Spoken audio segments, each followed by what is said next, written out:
தனுசு ராசி நபர்களுக்கு 2024 செப்டம்பர் மாதத்திற்கு உண்டான ராசி பலன். தனுசு ராசி நபர்களை பொறுத்தவரை செப்டம்பர் மாதத்துல ராசிக்கு 7 அப்படின்னு சொல்லக்கூடிய மிதுன வீட்டுல செவ்வாய், அதற்கு அடுத்த நிலைமையாக பாக்கியாதிபதியான சூரியன் சனியின் பார்வையில் 9ஆம் இடத்தில் ஆட்சி, 11ஆம் இடத்தில் சுக்கிரனுடைய தொடர்பு கிடைக்குது. அதே சமயம் 10ஆம் இடத்துல புதனுடைய ஒரு உச்ச அமைப்பும் கிடைக்குது. ஸோ தனுசு ராசி நபர்களுக்கு சுப கிரகங்கள் வழியில சில நன்மைகள் தாராளமாக கிடைக்கிற மாதிரி அமைஞ்சிருக்கு. இன்னும் சொல்ல போனா ஆப்போசிட் பிளானட், பகை கிரகம்னு சொல்லக்கூடிய சுக்கிரன் வலு இழக்கிறதும் நல்லதுதான், அடுத்தது 11ஆம் இடத்துல வர்றதும் நல்லதுதான். அப்படிங்கனால சுக்கிரனால் சில இது வரைக்கும் கிடைக்காத வகையில் தடுமாறிக்கிட்டு இருந்த சில விஷயங்கள் எல்லாமே கிடைக்க சரி வர ஆரம்பிக்கும், கொஞ்சம் ஃப்ரீயாக மாறும். குறிப்பாக நீங்கள் எதிர்பார்த்துக்கிட்டு இருந்த கொஞ்சம் சொகுசு தன்மையான விஷயங்கள் எல்லாமே, சொகுசு தன்மையான சில விஷயங்கள் அப்படிங்கிறது சுக்கிரன் தான் கொடுக்க முடியும். அந்த சுக்கிரன் மூலியமாக கிடைக்கக்கூடிய சொகுசு தன்மையான விஷயங்கள் சற்று தடை இல்லாத வகையில் கொஞ்சம் தாராளமாக கொஞ்சம் கிடைக்கிற மாதிரியான சந்தர்ப்பங்கள் அமைய போகுது. அதை நீங்கள் பயன்படுத்திக்கலாம், குறிப்பாக பூராட நட்சத்திர நபர்கள். அடுத்ததாக இந்த செவ்வாய் 7ல் வரப்போகுது, மாதம் முழுக்கவே இருக்க போகுது. செவ்வாய் என்கிற ஒரு கிரகம் 7ல் பகை பெற்ற அமைப்பில் இருக்குது. அப்போ 12 மற்றும் 5 கூடிய செவ்வாய் 7ல் பகை பெற்ற அமைப்பு. அப்போ 7ஆம் இடங்கிறது என்ன? வாழ்க்கை துணையை குறிக்கக்கூடிய வெரி இம்பார்ட்டண்ட்டான இடம். கிட்டத்தட்ட ஒரு நம்ம லைஃப்ல அதிகமான டயத்தை ஸ்பெண்ட் பண்ணக்கூடிய ஒரு நபர் அப்படின்னா வாழ்க்கை துணை, திருமணமான காலகட்டத்தில் இருந்து. இது மட்டும் இல்லாமல் நண்பர்கள், கூட்டாளி, கூட்டு தொழில், புரியுதுங்களா, பழகக்கூடிய நபர்கள், நெருக்கமாக பழகக்கூடிய நபர்கள், அதே சமயம் நீண்ட காலமாக நட்பு ரீதியாக பழகக்கூடிய நபர்கள், இந்த மாதிரி எதுவாக இருந்தாலும் ஒரு ஆப்போசிட் ஒரு நபர் அப்படின்னு வச்சிங்க. நீங்க ராசி 7 என்பது அடுத்தவர்களை குறிக்கும். இப்போ அதனாலதான் மேக்சிமம் வாழ்க்கை துணையை நம்ம வந்து இம்பார்ட்டண்டா சொல்றோம் 7.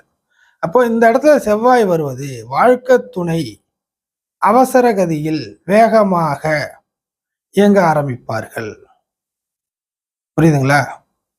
அவர்களுடைய இயக்கத்திற்கு ஏற்ப உங்களால் செயல்பட இயலாது. வாழ்க்கை துணை அவசர கதியிலையும் பரபரப்பாகவும் எமோஷனலாகவும் சவுண்டு ஜாஸ்தியாகவும் ஃபைட்டிங் அதிகமாகவும் கோபதாபங்கள் அதிகமாகவும் கொண்ட ஒரு நபராக இந்த காலகட்டத்தில் திடீர்னு ஆவேசம் அடைந்த நபராக மாறக்கூடும். அப்படிதான் செயல்படுவார்கள். அப்படி செயல்படும் பொழுது தனுசு ராசியாகிய நீங்கள் 6ஆம் இடத்துல குரு உட்கார்ந்துருக்கு இல்லையா? அப்போ என்ன நடக்குன்னாக்கா, நீங்கள் வந்து ஒரு பஞ்சாயத்தை சந்திக்கிற மாதிரி வரும், ப்ராப்ளத்தை சந்திக்கிற மாதிரி வரும், புரியுதுங்களா? ஸோ என்னதான் இணக்கமான ஒரு வாழ்க்கை துணையாக இருந்தாலும் இந்த காலகட்டம் சற்று யோசிக்க வேண்டிய ஒரு நேரமாக இருக்கும். இந்த செப்டம்பர் மாதம் முழுக்கவே அவர்கள் ஏதாவது ஒரு விஷயம் செய்ய போக நீங்கள் வச்சிருந்த பிளானு அடிபட்டு போகும். இது மற்றவங்களுடைய விஷயங்கள் எப்படின்னு பார்த்தீங்கன்னாக்கா, மற்றவங்கன்னா யாருன்னாக்கா ஒரு கூட்டாளி, நண்பர்கள், பார்ட்னர்ஷிப் தொழில், ஒரு பழக்க வழக்கத்தில் இருக்கக்கூடிய நபர்கள், இவங்கெல்லாம் பார்த்தீங்கன்னாக்கா ஒரு ஒரு குறிப்பிட்ட அளவில் மட்டும் பழக்க வழக்கத்தில் இருப்பாங்க. மற்ற விஷயங்கள் வந்து வேற ஒரு அவங்களுக்கு ஏற்ற மாதிரியான சூழ்நிலைக்கு மாறிப்பாங்க. ஒரு நண்பர்கள் 2 பேர் இருக்காங்கன்னா, அந்த நண்பர் பகலில் பேசிப்பாங்க, அப்போ நைட் ஆனால் அவங்க வீட்டு போவாங்க, இவங்க வீட்டு வந்துடுவாங்க. அந்த டிஸ்டன்ஸுங்கிறது இருக்கும். பட் வாழ்க்கை துணைங்கிறது அப்படி இருக்காது. கூடவே இருக்கக்கூடிய டிஸ்டன்ஸ் இல்லாத ஒரு லைஃப் பார்ட்னர் விஷயத்தில் இருக்கும் இல்லையா, ஒரு தொடர்பு. ஸோ வாழ்க்கை துணைனா கூடவே இருக்கக்கூடிய பூராமே பகல நைட்டு அப்படிங்கிற ஒரு சூழ்நிலை இருக்கும் பொழுது அந்த லைஃப் பார்ட்னர், வாழ்க்கை துணை இந்த காலகட்டத்தில் அதிகமான ஒரு கோபத்தை கொண்ட ஒரு நபராக, இன்னும் சொல்ல போனாக்க சமாதானத்திற்கு உட்படாத ஒரு நபராக மாறுவார். அது உங்களுக்கு பெரிய ஒரு பிரச்சனைகளையோ இல்லை இழப்புகளையோ இல்லை வாக்கிய தகராறு, வரப்பு தகராறு, ஏதோ ஒரு விஷயத்தில் கொண்டு போய் உங்களை விடும். கொஞ்சம் யோசிக்க வேண்டிய காலகட்டம் தனுசு ராசி நபர்களுக்கு. இதுல தனுசு ராசி நபர்களுக்கு குறிப்பாக உங்களுக்கு ரிஷப ராசியாவோ, கடக ராசியாவோ, ஒரு விருச்சிக ராசியாகவோ, இல்லைன்னா தற்சமயம் 7.5 நடந்துகிட்டு இருக்குது மீன ராசி, கும்பராசி, அஷ்டம சனி நடந்துகிட்டு இருக்குது, கடகராசி ஏற்கனவே சொல்லிட்டோம், சிம்ம ராசி கூட எடுத்துக்கலாம். இந்த மாதிரி நபர்கள் உங்களுடைய வாழ்க்கை துணை பேராக இருக்கும் பட்சத்தில் இந்த ப்ராப்ளங்கள் ஹெவியாக மாறுறதுக்கு உண்டு, வாய்ப்பு இருக்குது.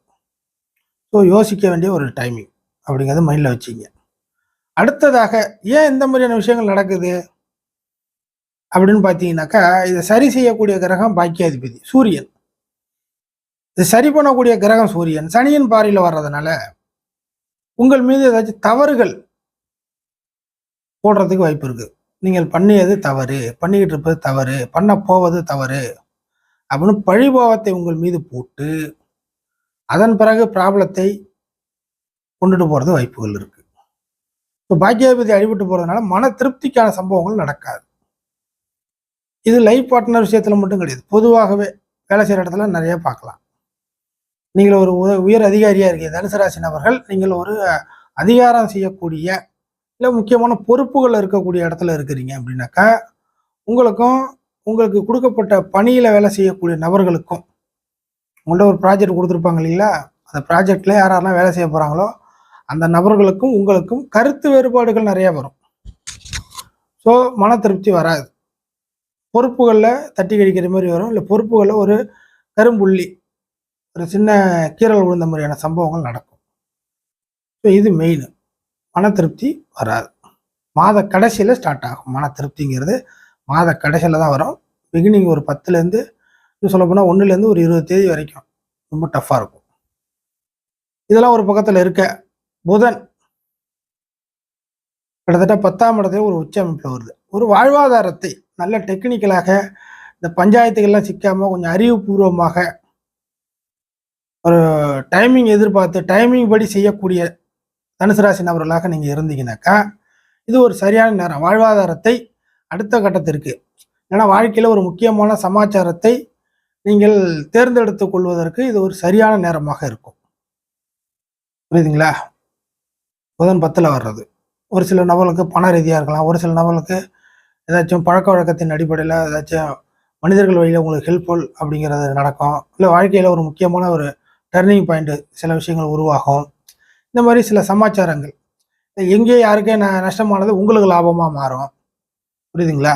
யாருக்கே எங்கேயோ ஒரு பிரச்சனையாக இருக்கும், அது உங்கள் பக்கம் லாபமாக மாறும். இல்லை சொல்லுவாங்களா, அவங்கவுங்க எடுக்கிற முடிவு நமக்கு சாதகமாக இருக்கணும், அந்த மாதிரி சமாச்சாரங்கள் உங்களுக்கு உருவாகும். இதெல்லாம் நீங்கள் யூஸ் பண்ணிக்கலாம்.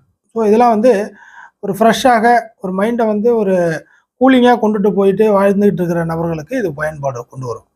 அதை விட்டுட்டு கடுகடு டென்ஷன் பார்ட்டியாக இருக்கிறவங்களுக்கு மேற்சொன்ன பலன்கள், இந்த செவ்வாய் 7ல் வர்றது, பாக்கியாதிபதி கிட்ட போய் டென்ஷன் ஆகி இருக்கிறதையும் இழக்கக்கூடிய சமாச்சாரங்கள் உருவாயிடும்.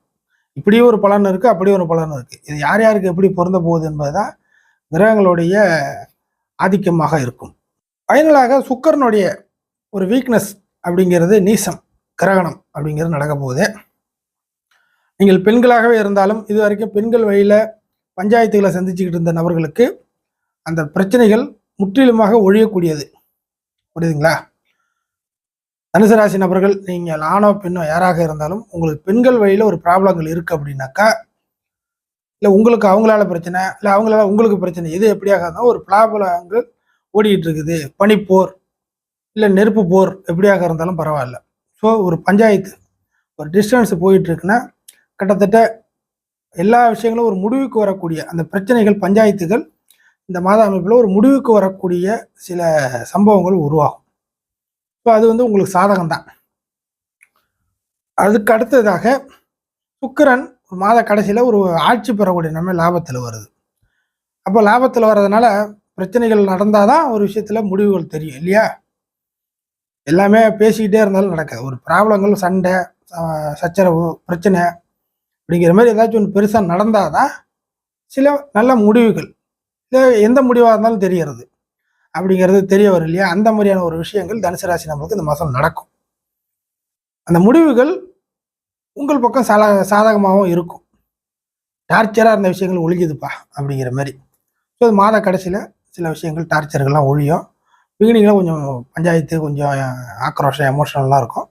அதே சமயம் உங்கள் லைஃப்பில் ஒரு சொகுசான விஷயங்கள், ஒரு கஷ்டப்பட்டுக்கிட்டு இருக்கிற நிலைமையிலேருந்து சற்று கொஞ்சம் ரிலாக்ஸேஷன், வெயில் அடிச்சுட்டே இருக்குது, டக்குன்னு ஃபேன் ஒன்றா போட்டிருக்கோம் கரண்ட் வந்து, அந்த மாதிரியான கொஞ்சம் அப்படிங்கிற மாதிரி சில ரிலாக்ஸேஷன் அமைப்புகளில் சில சாதகமான சொகுசு தன்மையான விஷயங்கள் இந்த மாதத்தில் அறிமுகப்படுத்தப்படும், செயல்பாட்டுக்கு வரும். அதை நீங்கள் யூஸ் பண்ணிக்கிறது கரெக்டாக இருக்கும்.